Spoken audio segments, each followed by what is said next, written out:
Hey, you guys. I wanted to come on for a very hot second and just share a little bit of gratitude to those of you who have shown me so much love and so much support over this past week. And it's been longer than that, but really these past few months. But this week was really tough for me. Last week was emotional, emotionally, spiritually, mentally, physically, a weight on me that I've been carrying for a very long time. And so I was able to finally be vocal about it with a couple of people that I could trust. And I felt so much better because I think that I was literally being, I think, overwhelmed from the inside out. And the shame of it, the pain of it, it was just heavy. It was really heavy. So one of the young ladies that I work with asked me to be a part of production, and I was like, in my mind, my first thought was physically, I've had problems standing, walking, all of that. So I'm like, nah, it's not gonna work. But I was determined that the next time someone asked me to do something, especially for the kingdom, anything we do is for the kingdom, to give honor and glory to God, I was like, I'm not going to say no, right? And so I'm like, I'm not going to think of my situation. I'm not going to think of my circumstances. I'm just going to say yes and go for it. And so I did hesitate a little bit, but I was like, okay, send it to me, sure. And so she did, and I kind of forgot about it for a couple of days. So, I only had a little bit of time to prepare. So anyway, after I finally remembered that I agreed to it, and so it really was like a no wasn't even an option. And it wasn't an aggressive, like, you're gonna do this. It was done with such patience and kindness and compassion and understanding that I was so grateful that they pushed me out of my comfort zone to do it, because I've been so overwhelmed and, like I said, just literally just consumed with everything that I have going on personally. And it has been so heavy, y'all, that it has affected me physically. So I was truly suffering in silence.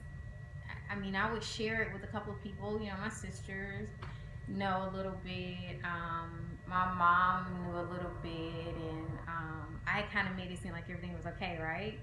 And in reality, even now, I still don't know the outcome of certain things. I really don't. I am literally walking by faith. I have no other options. It is all God. It's going to have to be all Him. But I say all of that to say that if you are really and truly suffering in silence like I was, please do not. Talk to somebody. Find a confidant. Find someone that you can trust. Pray about it first, because you want to be able to confide in someone that you can trust, someone that is not going to take your business and put it all out in the street, someone that is not going to embarrass you, especially when you're already dealing with shame and it's heavy and you're carrying it and you don't need to carry it, but you feel like there's no other way. And I am a believer, and y'all, so I kept giving it to God, or at least I thought I was. And yet it still would have those moments where I was like, God, this is consuming me. I'm scared. I just don't know what to do. And so anyway, it stopped me from being me. The pandemic is one thing, but the other stuff is another. And so ironically, and I should actually say just spiritually, to be asked to be a part of the production was me actually playing where I am now, playing a role that is literally where my life is now. And it was the same thing for the other young lady that's in it. So I knew it was meant for me to even hesitantly say yes and to go forward and do faith over fear. And I'm asking you to do the same. I'm asking you to step out of your discomfort zone and into one of comfort. Really asking you to stop holding on to what is keeping you bound, what is keeping you chained, what is making your heart heavy, your spirit heavy, what is making you be another version of yourself that you really shouldn't be. It's stopping you from being who you are. And I know for me, it has done that for about 2 or 3 years. But in this last year, it was even worse. It was much worse, to the point of, again, physically affecting me. And so I am grateful to those of you that have poured into me in some way. I don't care if it's been a word, I don't care if it's been a seed, I don't care if it's been a prayer, or just a how you doing. All of it has made a difference, and all of it has been so wonderful, because I am constantly the person pouring out, and I'm not always poured into. And yet there have been people God has led into my life in these last couple of years that poured into me, and I am just so grateful for them. And I am so grateful to my sweet sisters and my mother and father. And I mean, they have been so helpful and so there for me, this past year. I mean, they're always there, don't get me wrong, but I never asked for help, right? So, being the independent one who does everything on her own, Miss INDEPENDENT, you know what I'm saying? That's been me. I've always, I don't care if it's a grocery store, late at night travel. Hey, I do it by myself and going about my business. And I hadn't been able to do that. I've literally had to be like, hey, can we go to the store together? Hey, can you do this? It got so bad at one point that I was in tears after, and my sister would know. She'll see this and laugh, because she had to take her lunch break in one instance just to come get me. And this is just one time. There's another time she had to come off of her job to come and physically help me because I couldn't do it. And I'll never forget thinking that had to be my lowest moment, and it wasn't. There were moments where it got even lower, but I love that my sisters are there for me. I'm talking about no matter what. Even this, I'll call her Shirley Temple.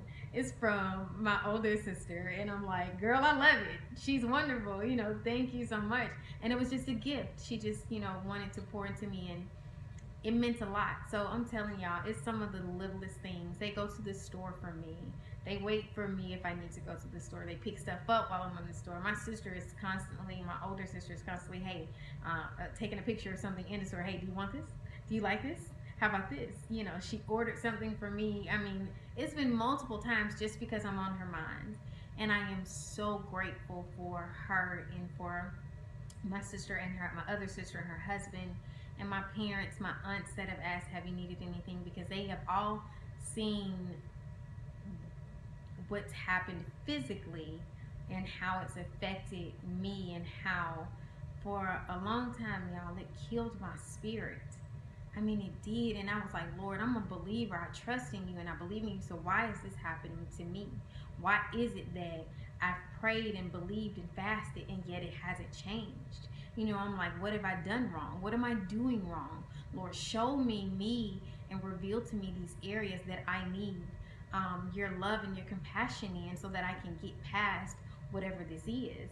And because I had been holding it in for so long, and again, I still don't know the outcome of what the situation is going to be, but I'm making this video by faith that it is already done, and that not only is it done, but it's done in my favor, because I'm trusting God and believing God, and I'm standing on His word, and I'm using what is literally a mustard seed of faith. And I have never been that person to have little faith. I've always been that person to have big faith, but this has been a different season. And it has made me recognize that regardless of the season, my faith should remain the same. And one of the wonderful things that one of our pastors said to me, which was so good, he said, it's not that your faith is gone. He said, it's the execution of it and how you're executing your faith. He said the existence of it is still there. It's the execution of it that you need. And then not only did he and his wife give me that great word, they turned around another day and called me, and early in the morning, and just said the mystery of faith. And I was just like, oh my goodness, y'all just don't know. I'm like, I'm not finna cry and fool with y'all, because God loved me enough to put me on their minds. He loved me enough to share with people that I could confide in without being utterly ashamed. And I am so grateful for that. And because I've always tried to do that with other people. You know, I've never wanted people to be ashamed or afraid to come to me. And I thank God that I have friends and stuff. Forgive me, y'all, the hair keeps getting in my eye. But I'm grateful that I've had friends that tell me the same thing, that Ronita, I know I can come to you. I don't have a heaven or a hell to put anybody in, nor would I even try. Nor would I try to make you feel like you're less than because of a circumstance or a situation. Child, please. If you only knew. But I've been able to, you know, because of my extrovert attitude and spirit and all of that, you know, I've been able to smile through it. But these last 2 years, especially with me going through a really, really severe depression in 2019, right on into 2020, which made it worse. The pandemic did not help. I was doing good for a while, and then it just shut down, you know, and you know, if you've experienced any kind of, you know, emotional and mental concerns and issues, and how it can weigh you down and how it can make life heavy. I mean, it could literally make life heavy. And so, again, I'm standing in faith, asking you to do the same, even if it means reigniting your faith, reigniting your passion, reigniting your fire. Even if it means saying, God, forgive me, because I've had to do the same. God, forgive me for not believing. Forgive me for not fully giving it over to you. Forgive me for not trusting. And let today be a new day, God. Let today be your new mercies, Lord God. Let today be the day that you've promised, a day of new mercies, new compassions, and another blessing of life. I mean, this is real. Like, these are literally some of the lines from the play. That's how I know it was meant for me. And so I've had to backtrack and, you know, say some of those words out loud and recite those scriptures. Isaiah 54:4, a good friend sent to me, and, you know, reciting that. And I mean, y'all, life is not easy. It is not fair. And it gets harder when you try to do it by yourself. Even when you're accustomed to doing it by yourself, doesn't mean that you should.